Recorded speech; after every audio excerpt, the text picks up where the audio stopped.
On today's show, you're going to meet the woman who runs one of the world's first interactive science museums. Hello, I'm Shannon Skinner, and this is Extraordinary Women TV.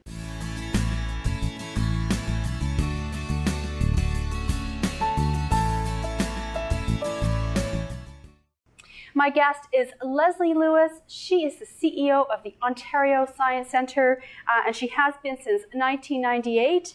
She has led a major evolution of the landmark cultural attraction. She spearheaded the centre's $47 million Agents of Change transformation and is a respected member of the International Science Centre community. Of course, you're going to meet her in a moment. Later in the segment, before we take a break, I'll have my regular Good to Know Minute when I ask my guests for their top success tip, and you'll hear Lesley's.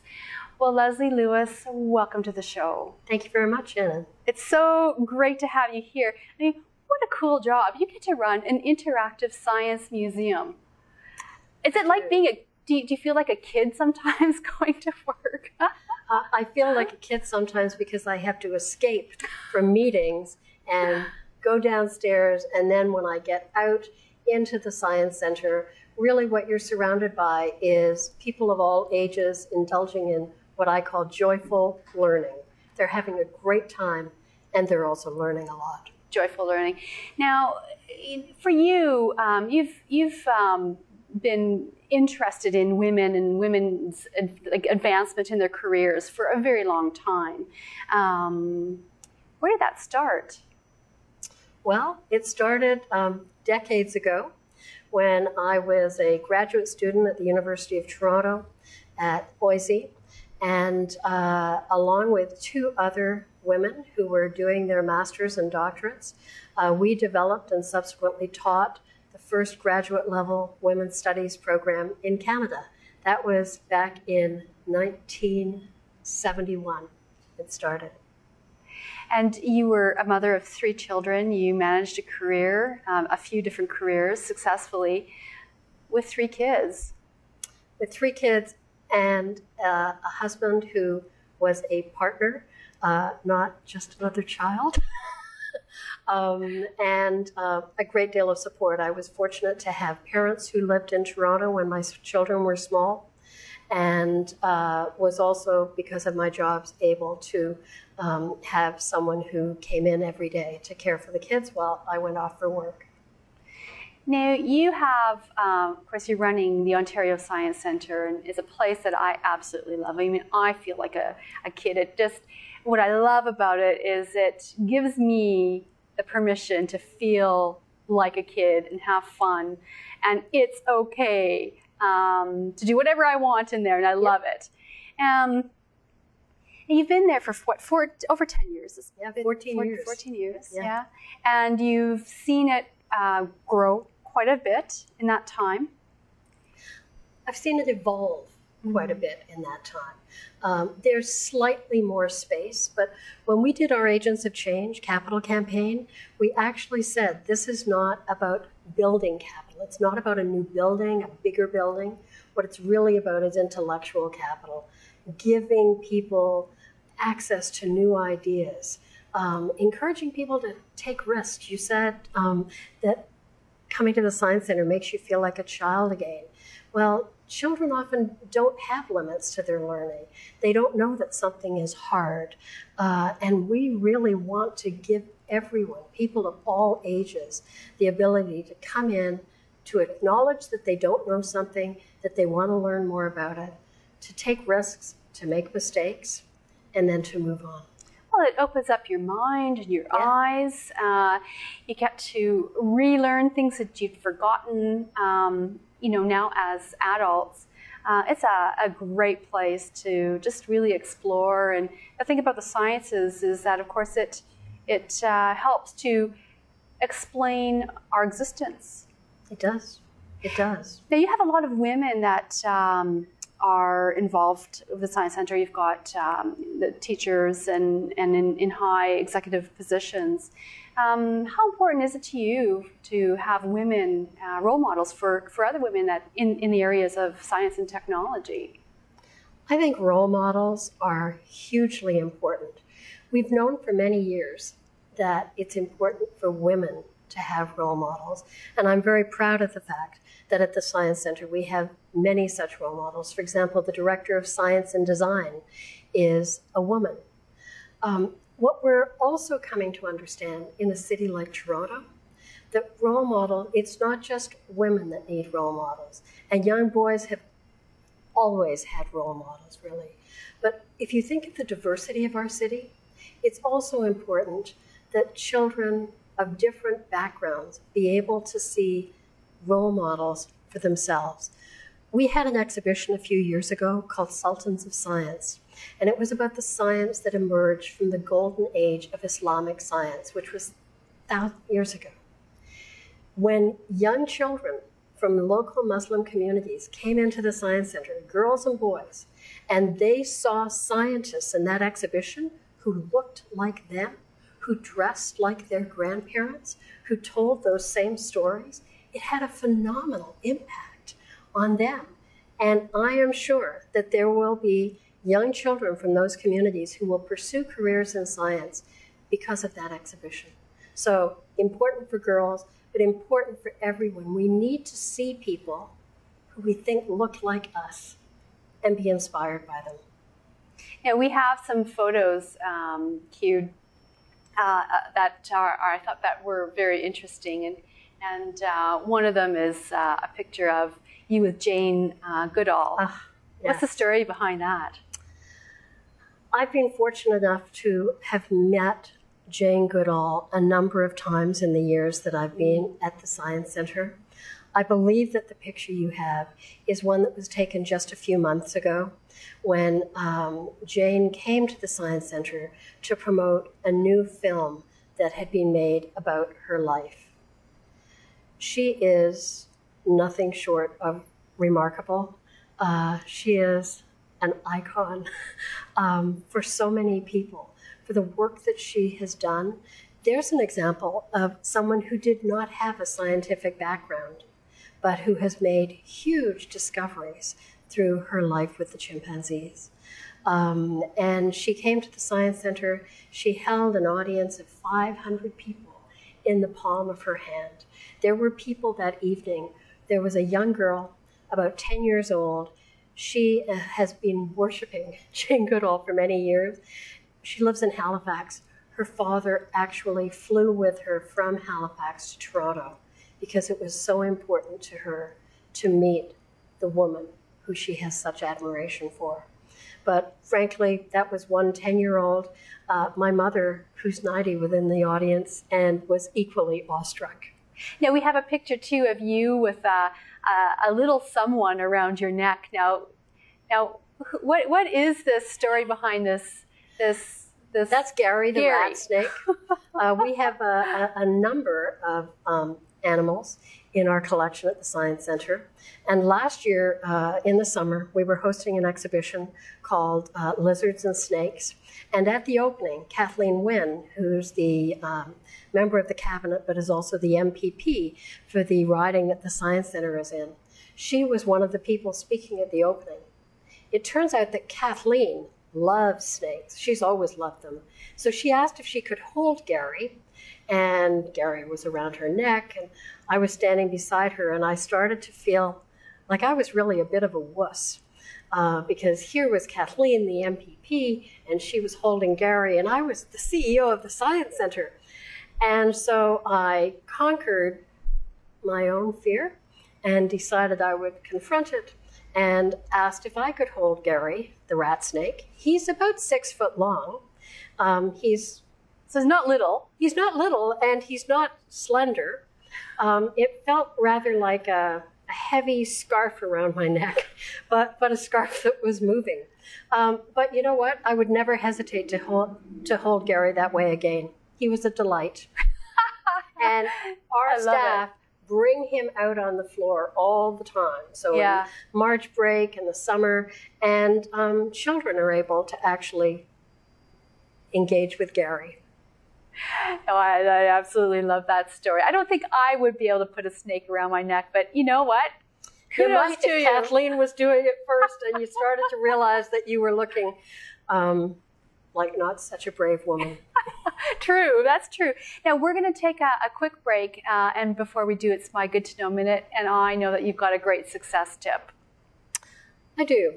Many years ago, I heard a speech by someone, and she said something that has remained with me and become a bit of a mantra, and that is that the purpose of life is a life of purpose. And whenever I have changed jobs in my career, I have always said to myself, what's that going to do? Is that job that I'm going to help to make the world a better place? And it has been something that has really motivated me and guided me during my career. Well, that's good to know. Well, thank you for sharing that. Well, we're going to take a quick break, and when we come back, more with Lesley Lewis, CEO of the Ontario Science Centre. So please stay where you are.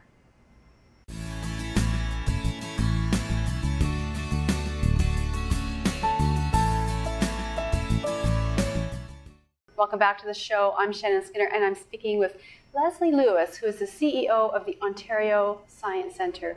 Now, as a woman who runs an interactive science centre, what does a day in your life look like? Well, I leave the house at 7:30 and I'm at my desk by 8 o'clock. The first hour or so of the morning is typically my time. That's when I'm taking a look at emails, responding to emails. A lot of the contacts that I have in the field are all around the world. So often when I come in the morning, I have emails from colleagues in Europe or in Asia. So that's my time to respond.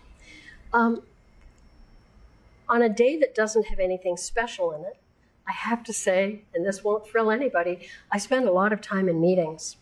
Because a CEO's job is both thinking about strategic direction for the organization, but there's also elements of it that are very much day to day.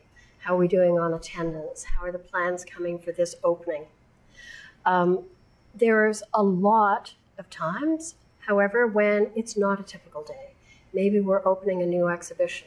Maybe I have a meeting with a potential sponsor.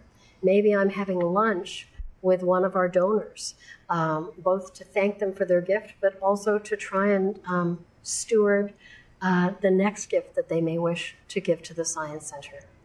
I mentioned that I have a lot of contacts and do a lot of work internationally.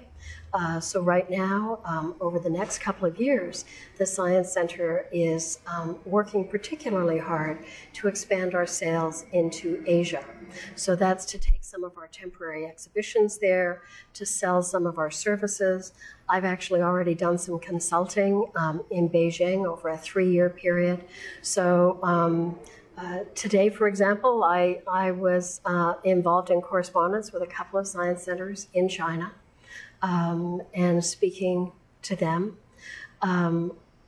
There's conferences that I might attend, which is all about both trying to get new ideas for things we may want to pursue at the Ontario Science Centre, but also just connecting with other people around the world so that when we talk together, often new ideas emerge, not an idea from our science center or one in Finland or one in India, but new ideas because we're mixing things up, the cultures are coming together, and all of us are passionate about science engagement.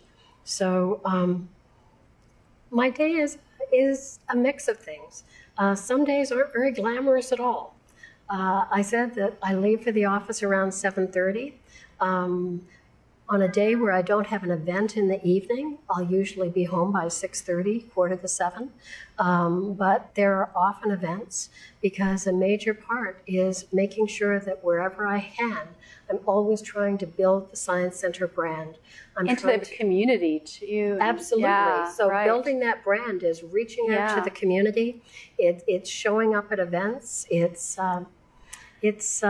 really, I guess, every day is different in some respects. Lesley, how has, now that you've been involved with the Ontario Science Centre for more than a decade, How has working around science and technology and these kids who are in awe every day that come to the Science Center, big kids and little kids alike, how has this changed your life? Do you see our world in a different way? I see our world completely differently. My background is not in science. And I admit the first few years I was at the Science Center, I was often exceptionally intimidated because I kept thinking I had to be a scientist to truly understand what we were doing. And then more and more what I came to understand is that it was really essential that we have scientists, whether they're working as exhibit designers or researchers or educators or programmers, but it's also important that all of us at the Science Center have that passion. One of the things we sometimes like to say is that we use science as the lens to inspire and actively engage people in new ways of thinking about themselves and the world around them. We want to inspire people to a life of curiosity and discovery and action. And that sets us apart from some science centers. Some science centers might say that their job is to inspire more people to pursue careers in science. We think that's important, but we look forward to a future when there's more universal science literacy, when we have taxi drivers who are science literate, and lawyers and politicians and all voters. It's important. There's so many of the public policy issues in our world today that have a connection to science. And we see that our job is to give people that kind of access and inspiration to learn more. You want to understand how the world works? You've got to understand science. Ah, brilliant. Now, what would be your dream for where the Science Center goes from here? If you could just, wave a magic wand, what would you like to see happen? We are the most visited cultural institution in Ontario. Having said that, that means that every year we see over 1 million visitors. But we're in a catchment area in Toronto where there are many more millions of people. So I can't say what the number is that I'd like to increase our attendance to, but I would like to have a larger percentage of the people who live in the GTA come to the Science Center on a regular basis. I would like to make sure that we expand our access programs. We charge people to visit the Science Center. And if you're someone who has a job and has disposable income, I'm quite happy charging you. But last year, of our 1,060,000 visitors, over 100,000 of them came in through our community access programs. And I want to make sure that we keep expanding those programs so that the people who don't have disposable income, that's not a reason for them not to be able to come to the Science Center. So the community access program then, can you just elaborate on that? Well, one of them, we have different kinds of programs. One of them, which has a soft spot in my heart, is Adopt a Class. Through Adopt a Class, we have made an offer to the Toronto District School Board and the Toronto Catholic District School Board. Each of them have identified the schools that are in the economically most deprived areas of Toronto. And our offer is any of those schools can come to the Science Center and they can get access to the Science Center, so free admission. They can do a 45-minute curriculum-linked program. And to the extent that we can raise the money, we will also pay for the school bus. Last year, 37,000 kids came in through that program. And the work we've done showed that over 90% of those schools had never been able to bring a class to the Science Center. There's still more kids, and we want to be able to bring them in. Any class that wants to come from one of these designated schools, we're going to welcome. And the letters we get from those children are unbelievable. it's changed their lives. Now, Lesley, if anyone out there is interested in finding out more about what's going on at the Ontario Science Centre, I mean, where online can they go? They can go to our website, ontariosciencecentre.ca. Lots of information there, and we're actually in the process of doing a pretty major update. So it's got lots of exciting information. It'll tell you where we are. It'll tell you how to get there. It'll tell you what the films are, what the special exhibitions are. It will talk about our permanent exhibition spaces. For example, the Weston Family Innovation Center that we opened in 2006. We're just in the process of doing a major transformation there, because that space is about innovation, and it's been open for 5 years. So we had to innovate. We had to start creating new experiences, because one of the things we want, whenever people come back to the Science Center, there's always got to be something new. Our research showed us 15 years ago that people were saying nothing ever changes at the Science Center. And that was a real challenge to us. And so we have been very much focused now on making sure that when people come back, because we want them to come not once a year, we want them to come more than once a year. Repeat and visitors. We're very focused on making sure that when those repeat visitors come in the door, there's something new that they're going to experience. Well, Lesley Lewis, I have thoroughly enjoyed this time with you, and thank you for giving us a sneak peek of what you do and the life and of the day in the life of a CEO of an interactive science center. So thanks again for sharing your story, and wish you all the best. Thanks very much.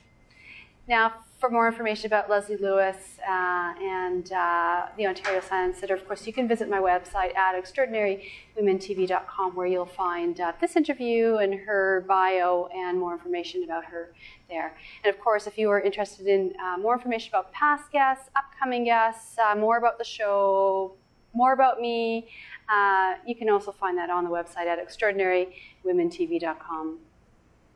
Well, if you are interested in transforming your life, I hope this story has inspired you.